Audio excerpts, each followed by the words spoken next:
Bom, pessoal, novamente, olá. Hoje nós vamos comentar aqui um módulo muito importante no TSP, que é o Trip Zone, que ele é um módulo associado ao EPWM. Mas antes da gente falar diretamente sobre o que é o Trip Zone, vamos comentar aqui, né? No vídeo da microgrid, né, já foi apresentado essa simulação, né? A gente está implementando, tivemos alguns problemas de ruído no controle e assim que tivermos, né, já fazendo os testes, que acredito que vai ser nos próximos dias, eu vou estar apresentando lá como está sendo os resultados experimentais dessa simulação. Então, vamos discutir aqui o Trip Zone. Bem, então vamos discutir aqui a motivação. Bom, imagine que nós temos então aqui um diagrama simbólico, né, de um conversor trifásico ligado na rede, e aqui a gente está monitorando, quer dizer, fazendo a medição das tensões no barramento. Estamos fazendo a tensão no barramento CC, né? Estamos fazendo a medição de corrente do filtro e a medição de corrente da rede. Pode ter a medição de corrente na rede ou então apenas a tensão, né? Aqui na verdade confundi com corrente, mas é a tensão. Então, tensão na rede, corrente no indutor e a tensão do barramento. Esses três sinais são utilizados para controle, né? E também devem ser usados para proteção. E aqui também, dependendo do gate drive que você está utilizando para acionar as chaves do inversor, ela tem um sinal de erro de PWM. Bem, então é importante que esse circuito tenha a lógica de proteção. Geralmente o que é feito? Você monitora o VDC, o IL, as grandezas, né? E junto com esse erro de PWM.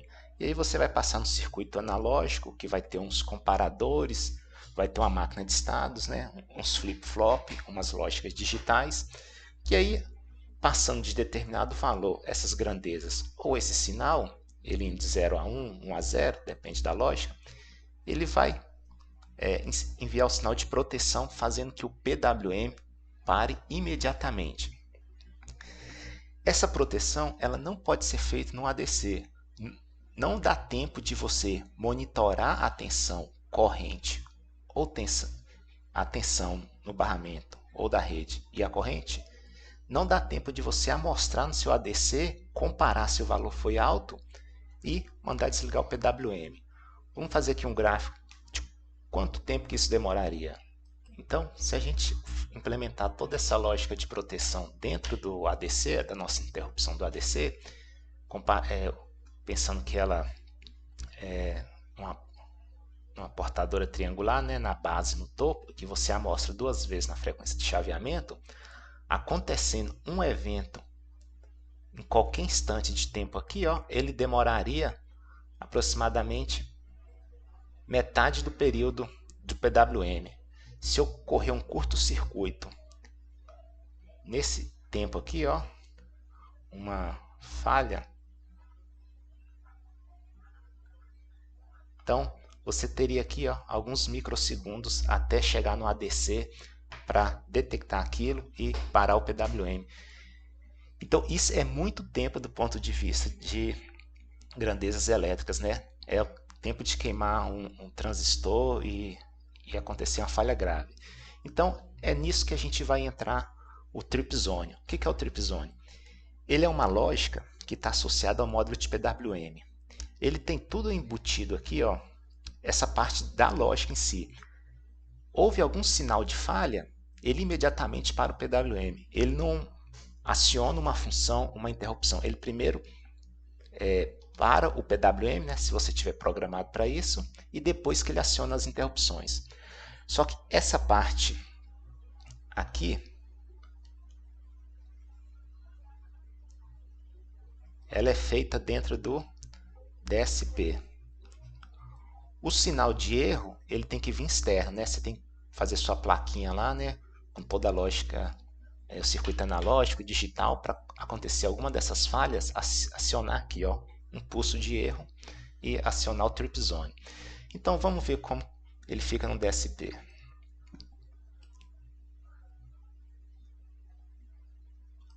Bem, um módulo interessante aqui no DSP que nós temos é esse drive aqui, ó, que é o Input X-Bar, que nada mais é.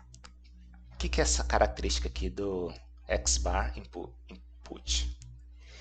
Ele vai fazer um roteamento de qualquer GPIO para qualquer um dos módulos aqui listados. Então, você pode pegar um GPIO aqui qualquer, né, e redirecionar ele para algum desses módulos, ou para o módulo ECAP, compare capture, para os módulos de trip, que é o que nós vamos utilizar, né, o sinal que vai entrar indicando um erro. Você pode aqui fazer o pulso de sincronismo, fazer um trigger externo do ADC. Então você pode fazer esses roteamentos. E olha que interessante, nós temos aqui, ó, o módulo do trip 1. Você pode usar esses, na verdade até mais trips, mas esse aqui já vai direto no módulo do PWM, o TZ1, TZ2, TZ3.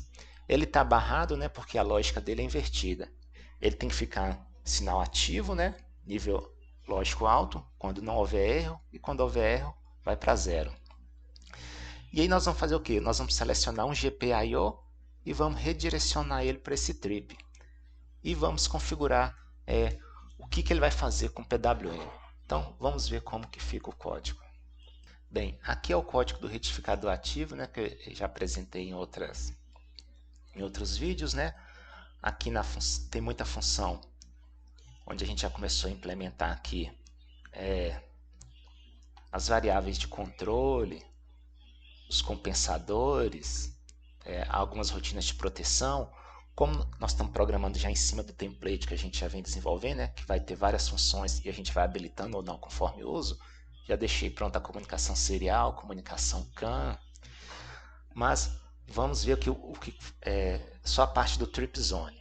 Então, primeira coisa, a gente habilitou aqui, ó, a função que vai ser chamada quando ocorrer o trip, quando der o erro, né? Esse é o vetor dela, né, daquela matriz de vetores. E aqui tem a função do trip. Vamos habilitar a linha naquela matriz de interrupções, né? A gente tem a coluna que é o módulo, e nas linhas a gente tem as 3 linhas que vão na interrupção do processador do DSP. E aí a gente tem que o trip ele fica na linha 2, coluna 1. Então vamos ver como está esse mapa de interrupção aqui, nesse arquivo.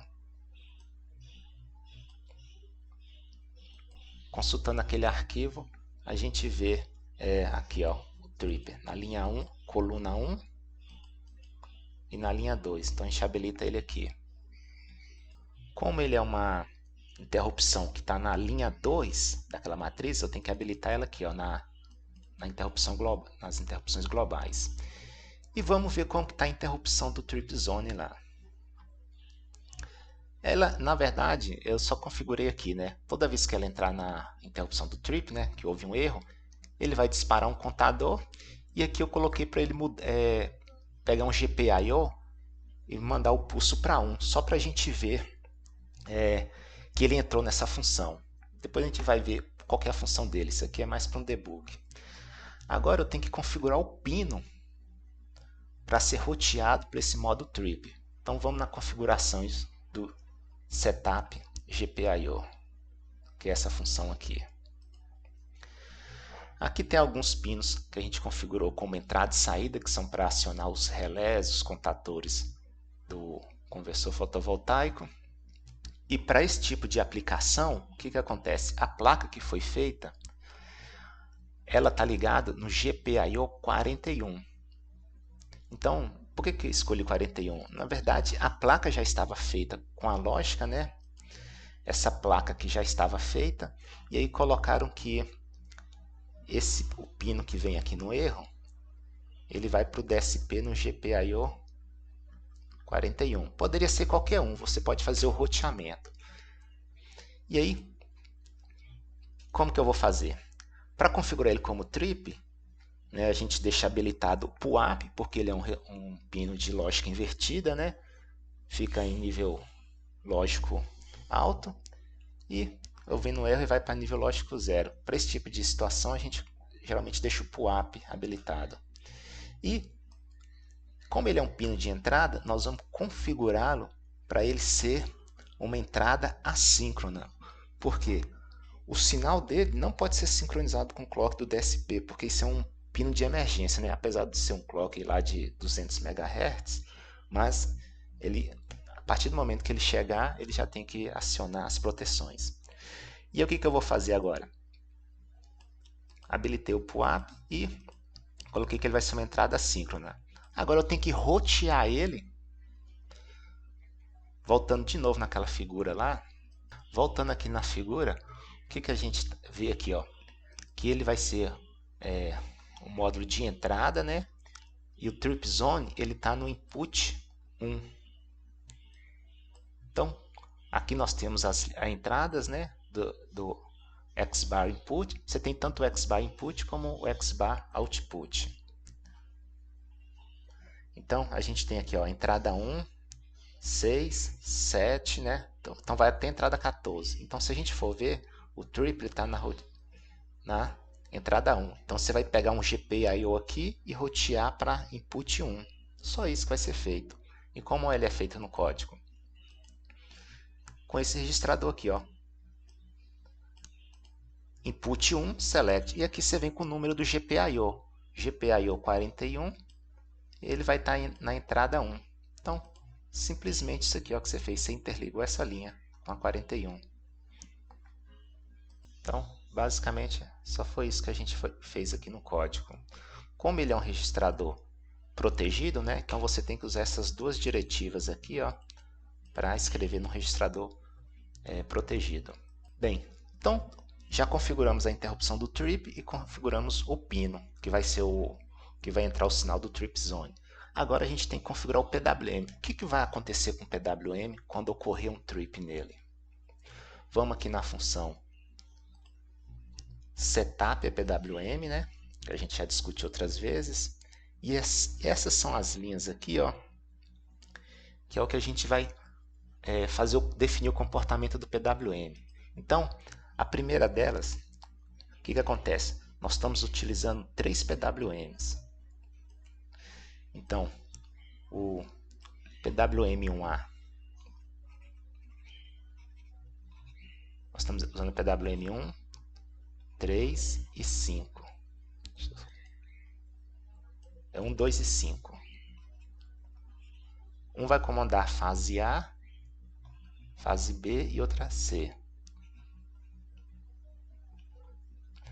Aí isso aqui também foi como que a placa foi feita, né? Então o que eu configurei aqui?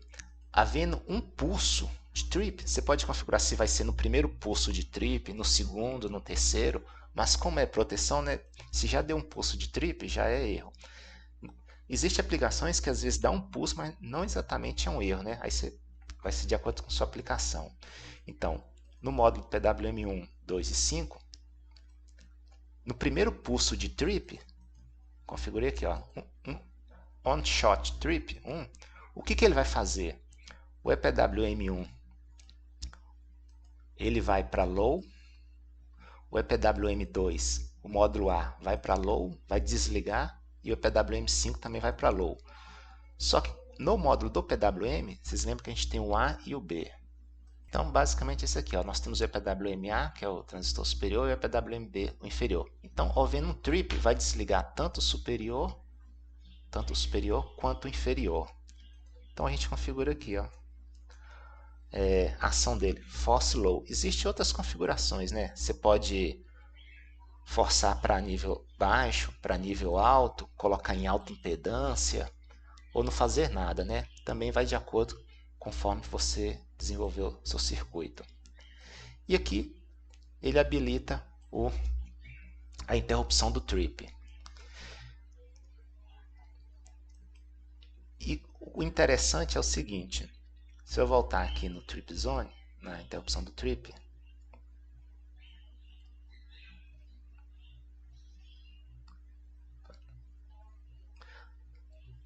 essa interrupção do trip, enquanto o sinal de trip permanecer em zero, ele não deixa ligar o PWM.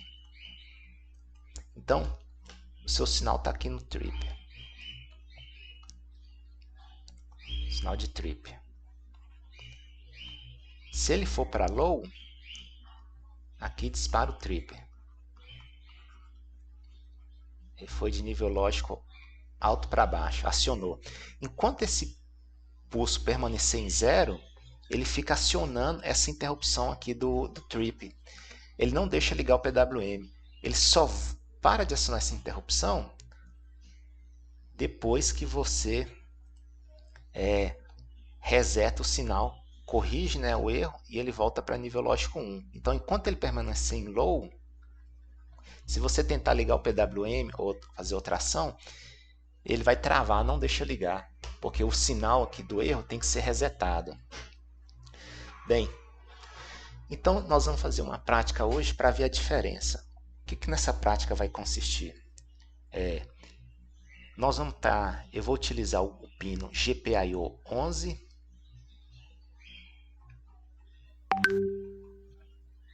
Eu vou utilizar o pino GPIO 11 para emular esse pino de erro.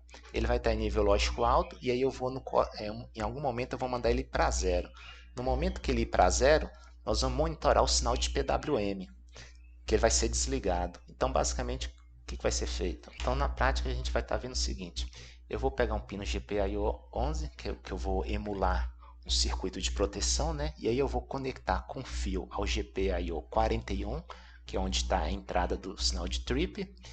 E no osciloscópio, eu vou estar monitorando os pulsos de PWM e o sinal de trip.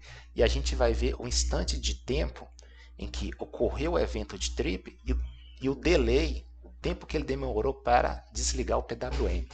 Eu vou fazer de duas formas. Quais que vão ser elas? Primeira coisa, eu vou fazer no primeiro momento, para vocês verem a diferença de tempo, que vai ser o seguinte. Na primeira tentativa, eu vou colocar aqui uma função de proteção. Seria o comando para desligar o PWM. Então, vão ser dois exemplos. Então, nós vamos fazer essas duas tentativas, dois modos.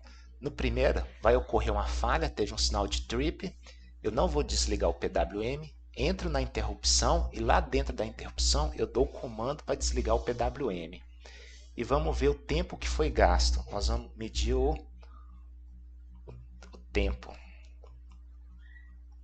entre a falha e desligar o PWM, esse ΔT aqui. No segundo momento, vai ocorrer a falha e já vai desligar o PWM. E nós vamos medir o tempo também. E vamos comparar se realmente dá diferença ou não usar esse módulo do trip. Então, na primeira condição, eu vou monitorar o GPIO 10, que seria a função que desliga o PWM, e depois eu vou monitorar o próprio pino de PWM. Então, vamos aqui no código, compilar e descarregar.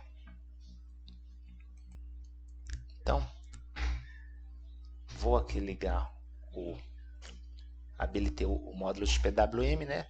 E aqui eu vou monitorar nessa situação. Aqui eu vou medir o GPIO 10 para ver que ele entrou na interrupção. Então, tá ligado. Aqui é o pino que eu vou dar um pulso de trip. Se eu colocar aqui para 0,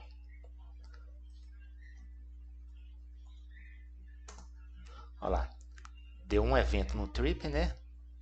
E aí nós vamos comparar aqui mostrar para vocês a figura do DSP, o tempo que demorou para ele, que seria o comando para desligar o PWM. Então, vou compartilhar aqui a tela aqui então aqui tem o DSP, né? Estou usando o kit, aquele outro kit, né? E aqui tem o resultado do que aconteceu. Deixa eu estabilizar aqui a câmera. Então tá lá, né? O canal azul foi onde teve o tripper, né?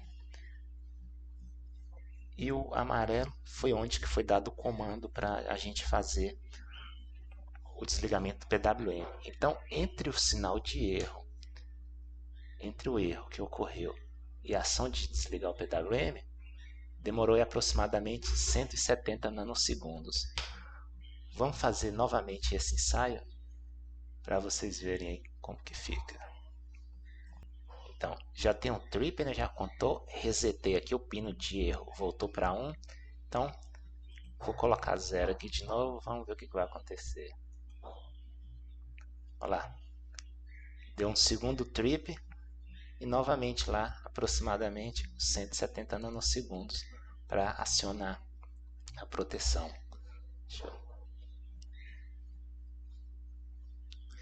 Aí, como o sinal de erro ainda está baixo, ele está no nível lógico baixo, se eu tentar ligar, ele vai dar um outro trip. Vamos fazer um teste. Vou tentar dar um reset lá para ligar. Olha lá. Se eu der outro, porque o nível aqui ainda está no nível baixo. Então, se eu pôr no nível alto, eu vou dar um reset agora. Aí pronto. Aí novamente, se ele voltar para o nível lógico 0, tá lá, aproximadamente uns 170 nanosegundos. Esqueci só de comentar no código como que faz o reset do trip, como que ele é feito. Para resetar o trip, né, limpar, para reativar o tripper novamente, ele é um registrador protegido, né, e a gente zera esses dois registradores, né, o short trip, né, e a interrupção, a gente dá um clear nela. Então, se você não limpar isso aqui, ó, o trip zoner fica com a interrupção ativa. Então, você tem que fazer uma lógica, que você dá um comando de reset, né, no caso aqui do PWM, ele vai e limpa esses dois registradores para reabilitar o trigger novamente. Senão, se você tentar ligar o PWM, ele não liga. Agora, vamos passar para o segundo caso. No segundo caso, é a mesma coisa. Eu vou usar o GPIO 11 para dar uma falha e eu vou estar monitorando o canal de PWM. A gente vai ver quanto tempo que vai demorar para desligar o canal de PWM.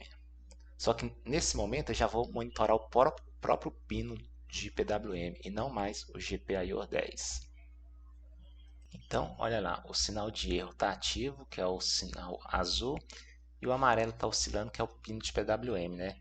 Eu vou diminuir aqui a escala só para a gente ver ele. Olha lá. Então, é o próprio sinal de PWM. Então, vou voltar aqui para um trip automático, né? Primeiro para dar uma... Pôr na escala lá de nanos. E aí, eu vou passar o trigger aqui para alto. Normal. Então, novamente eu vou fazer um teste aqui, né? E a gente vai ver o que vai acontecer. Então, quando eu der o pulso aqui em 0, olha lá que interessante. Veja que a escala ficou presa lá da outra simulação que deu 170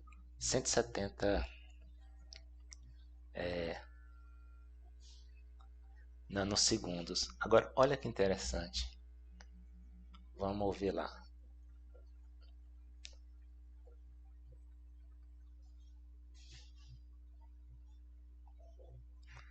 (38 nanosegundos). Então, teve um erro, praticamente instantaneamente foi desligado o pulso de PWM.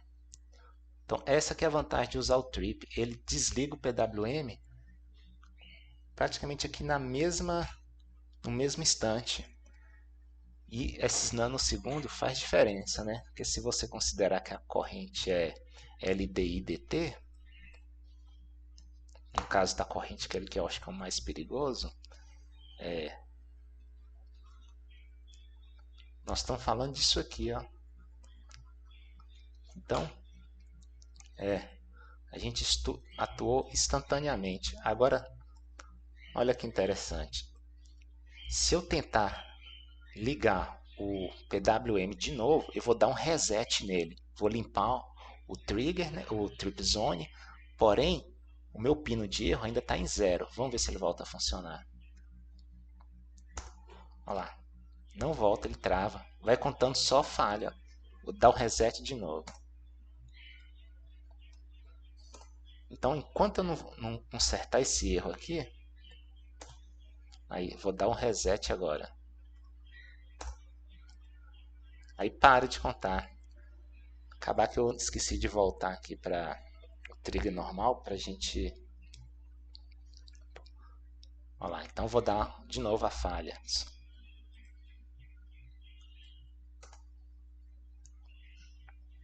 Olha lá, ficou os dois pinos em nível lógico baixo. Dou o reset de novo.